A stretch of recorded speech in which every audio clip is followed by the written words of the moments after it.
વિદ્યાર્થીઓ તમારી સમક્ષ એક નાટક રજૂ કરવાના છીએ જેનું નામ છે ડોન્ટ વેસ્ટ ફૂડ એટલે કે ભોજનનો બરબાદ ન કરો। જી હા, ભોજનનો બરબાદી જે આપણે બધા દરરોજ ભેગા મળીને કરીએ છીએ। આપણે દરરોજ ભોજનની બરબાદી કરીએ છીએ। જેમ કે 16મી ઓક્ટોબરના રોજ વર્લ્ડ ફૂડ ડે ઉજવવામાં આવે છે। તે દિવસે પણ ઘણો ખોરાકનો બગાડ થાય છે। તેનો ઉપરથી જ નાટક છે, તો શાંતિથી જુઓ અને સાંભળો। મમ્મી હું આવી ગયો, મને ખાવાનું આપને ભૂખ લાગી છે। મેં તને ટિફિન તો આપ્યો હતો, તે જમ્યું નથી? ટિફિન કોણ ખાય? મારા મિત્રો ચિપ્સ, વેફર, બિસ્કિટ વગેરે લાવે છે, હું પણ તે જ ખાઈ લઉં છું। શું તે આજ ફરીથી ટિફિન નથી ખાધું? મારે તારું રાંધેલું રોજ ફેંકી દેવું પડે છે। ભોજનનું સન્માન કરો, કોઈ ફેંકો નહીં, કોઈ ભૂખ્યાને દાન કરો। હવે જરા દ્રશ્ય તું પણ જોતા જાવ। નમસ્તે દુબે સાહેબ। નમસ્તે નમસ્તે, મારા દીકરીના લગ્ન છે તો મજાક થોડી છે, જમવાનું બનાવી દો। સાહેબ અમને કહી દો કે કેટલા લોકોનું જમવાનું બનાવવાનું છે।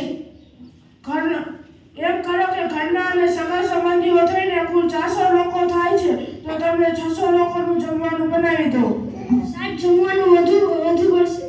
જમવાનું વધુ હોય તો વધે, ખરાબ થવું હોય તો થાય, મને એનાથી શું? છેવટે આ શહેરમાં મારી પણ ઇજ્જત છે। જી સાહેબ તમે જેમ કહો એમ। અરે ક્યાં જાવ છો? દ્રશ્ય આ દ્રશ્ય પણ જોતા જાવ। Happy birthday to you, happy birthday to you, happy birthday to you, દક્ષભાઈ। Thank you.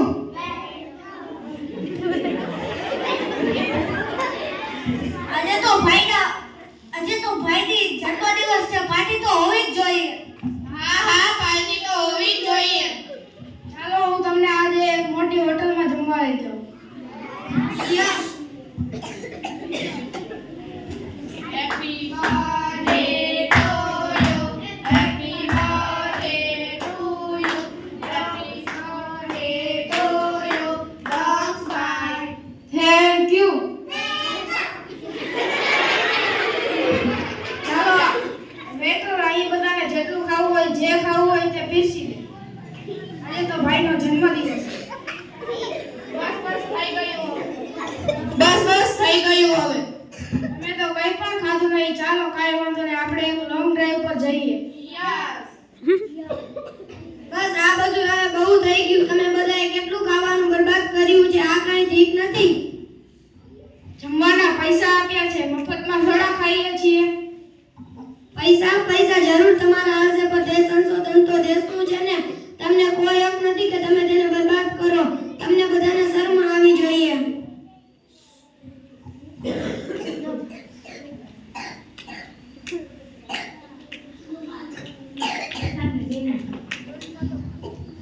એક બાજુ ચાલી રહી છે ભોજનની બરબાદી, અને બીજી બાજુ સૂઈ રહી છે અડધી આબાદી।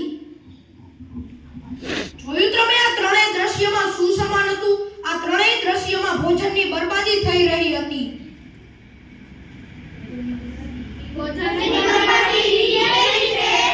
જી હા, ભોજનની બરબાદી તો થાય જ છે। અરે આપણે તો એવી સંસ્કૃતિમાંથી આવીએ છીએ જ્યાં ભોજનને થાળીમાં એઠું મૂકવું પણ પાપ ગણાય છે। એટલે તો ભોજનને ભગવાન રૂપી સન્માન આપવામાં આવે છે। તેથી જ ભોજનને શરૂ કર્યા પહેલા પ્રાર્થના કરવામાં આવે છે, અને ભોજનની બરબાદી પણ અહીંયા આપણે ભારતમાં જ થાય છે। તેથી તો કહે છે સાઈ ઇતના દીજીએ જામે કુટુંબ સમાએ, મેં भी ભૂખા ના રહું और સાધુ भी ભૂખા ના જાય। એટલે કે ભગવાન તમે અમને એટલું આપો કે હું પણ ભૂખ્યો ન રહું અને કોઈ સાધુ પણ ભૂખ્યો ન જાય। આ બહુ ચિંતાનો વિષય છે કે ભારતમાં સંપન્નતા તો વધી રહી છે। આ પણ સાચી જ વાત છે કે લોકો ખાવા પ્રત્યે અસંવેદનશીલ થઈ રહ્યા છે અને ખાવાનું ફેંકવામાં આવે છે। આ તો રોજ ને રોજ વધી રહ્યું છે। એક બાજુ ભારત વિશ્વમાં ભૂખમરાના 2024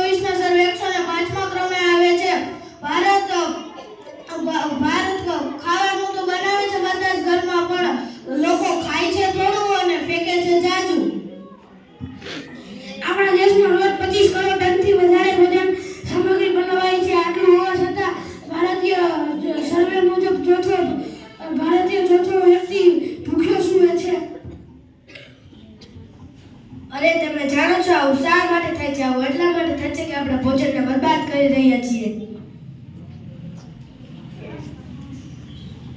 અને આ ભોજનનો બગાડ ઘણી જગ્યાએ થાય છે. ઘણી જગ્યાએ આપણા સમાજમાં દેખાદેખીના કારણે લગ્ન પ્રસંગના વગેરે જગ્યાએ ભોજનનો દેખાદેખીના કારણે ભોજનનો બગાડ થાય છે.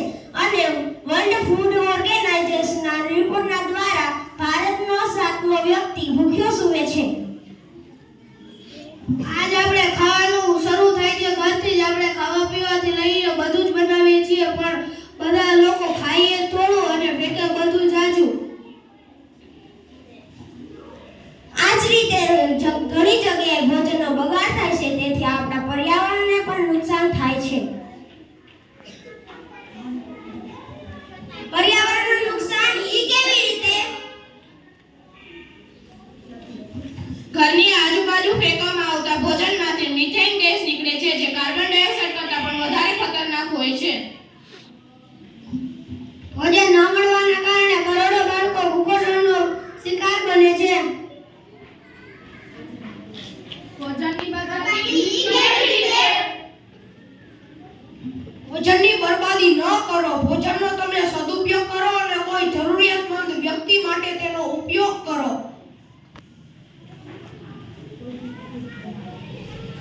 લીલા શાકભાજીને જમવાની પહેલા જ બનાવવું દેશની સ્ત્રીઓ ભોજનની બરબાદી રોકવામાં એક મુખ્ય ભાગ ભજવે છે. આપણે થાળીમાં એટલું જ ભોજન લેવું જેટલી આપણે ભૂખ હોય એટલું, અને થાળીમાં ભોજન હેઠું મેળવું નહીં. યજ્ઞમાં કે પાર્ટીમાં જરૂરિયાત મુજબ જ ભોજન બનાવવું. વધેલું ભોજન ગરીબોમાં દાન કરવું. આપણે જેટલું જરૂરિયાત હોય તેટલું જ ભોજન બનાવવું અને ભોજનની બરબાદી ન થાય તેના માટે તે વધેલું ભોજન એક સુરક્ષિત જગ્યાએ મૂકી દેવું અને ભોજન સન્માન કરો અને કોઈ જરૂરિયાતમંદ વ્યક્તિ માટે ઉપયોગ કરો. ધન્યવાદ. તમારો ખૂબ ખૂબ